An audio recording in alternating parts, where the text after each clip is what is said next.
So I'm Julia Groves. Hello, I'm the CEO of Trillion Fund, which is a crowdfunding platform which delivers on the triple bottom line of people, planet and profit. So I am the cuddly one. I'm a social crowdfunding save the planet. Mummy, what do you do to fight climate change individual? And I unabashedly think that when people are deciding for themselves where to put their money, they would like to make a difference as well as a profit. So I'm going to explain a new theory which I'm presenting at the Finance Lab next Tuesday, and you are my guinea pigs.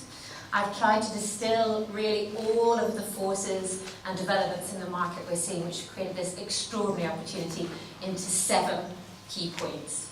And if anyone had the love and happiness and joy and generosity to email me or tweet me afterwards and tell me what I've got wrong, that would be very helpful. But this is why I think we're in the right place at the right time, trying not to cock it up.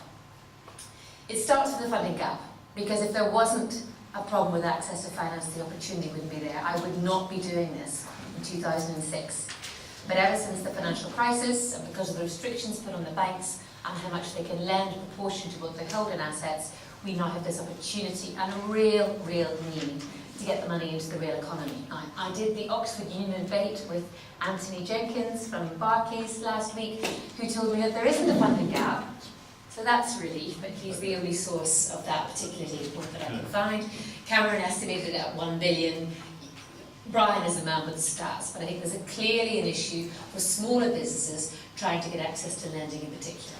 So there's the demand which creates the opportunity in the first place. We also have extraordinary policy support for competition, and it came about from the Parliamentary Commission Review on Banking Standards, where they said that unless we can improve diversity in banking, we'll never reach financial stability. So it's a very proactive regime in the UK, trying to introduce more diversity in operating models and ownership models, so that we are not so dependent on banks who are too big to fail and too big to jail. Gets worse. This has had a real impact. This is a slightly fluffy one, but people really have lost trust in financial services and are slightly miffed at having to bail out the bankers. And I think they don't know where their money is, and they want more transparency and they want more control. And if you're looking at the classic situation for how you drive change, you need 3 elements. Significant dissatisfaction with the status quo, which I think we have.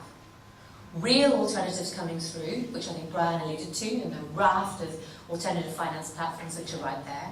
And the third factor is, how difficult is it to switch from one to the other? And whilst everyone would have you believe there's massive apathy and no one moves their bank account, last year 2.6 million bank accounts were opened in the UK outside the big 5. So we're already seeing significant movement. Of course, they're not replacing the big 5, they're additive, but there really is already an indication that the jump is worth it because the size of the prize is so significant. So really, I think these 3 elements create the drive and the stick behind the change. I think we have a pretty decent balance between consumer protection and opportunity in the UK. You'll struggle to find any other regime worldwide who can match it. Brian took me over to California about 2 years ago now to meet the guys at Berkeley and Jason Best and Woody and everyone who was working on the Jobs Act. We have leapfrogged the Americans for the first time that I can remember. The UK has a serious competitive advantage because of the regulation. We have 2 tiers in place. It is reasonably appropriate. It is proportionate. The industry welcomes it. We're working within it. Of course, it doesn't prevent all the cowboys and all of the fraud and people losing money, but it's something that we can work with. And regulation is either the biggest catalyst for the industry, or it will cut us off at our knees if we get it wrong. And that's why you find every member of the Crowdfunding Association, of which there are now 43, acting in favour of regulation. We absolutely needed for this to be taken seriously. So that would have been, I guess, the main barrier if we didn't have it sorted out, which we have now.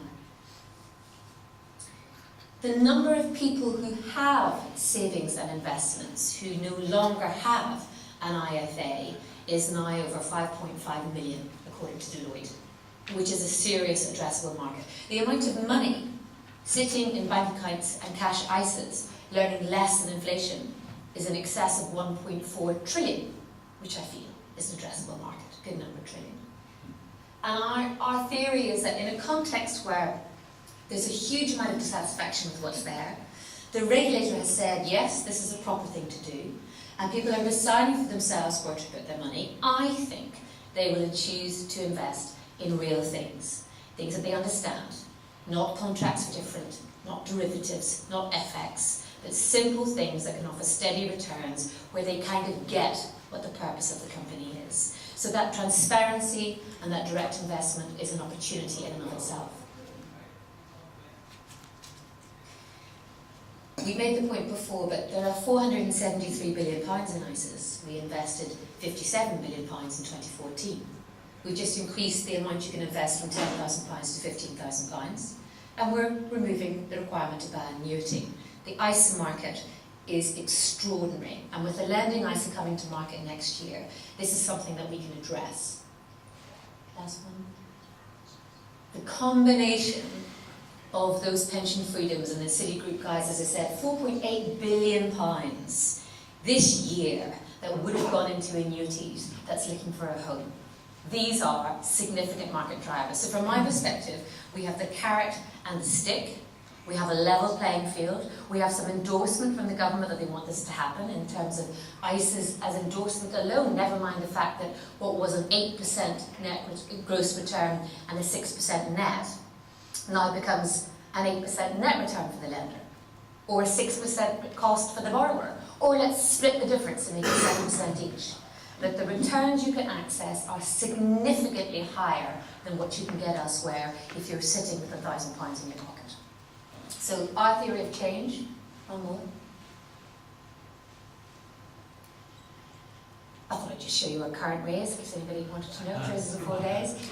So our theory is that people like investing in things which are real and which have a purpose and can offer a decent return and make a difference at the same time. And I know I sound quite fluffy at this point, but I think that the reason why impact investing is only coming of age now is because people have been separated from their money. They couldn't see where it was going. Now we have 5.5 million people who can see where their money is going. There's been lots of talk today about the added value of crowdfunding. Yes, it's about cost-effective raising money, but as Brian said, when you ask those businesses why they did it, they talk about speed, and they talk about convenience, they talk about ease. From my point of view, if I'm a business raising money and I can make my customers my investors, there is a degree of alignment there where we cut out the middleman. The business reduces its cost of finance, the lenders increase their return.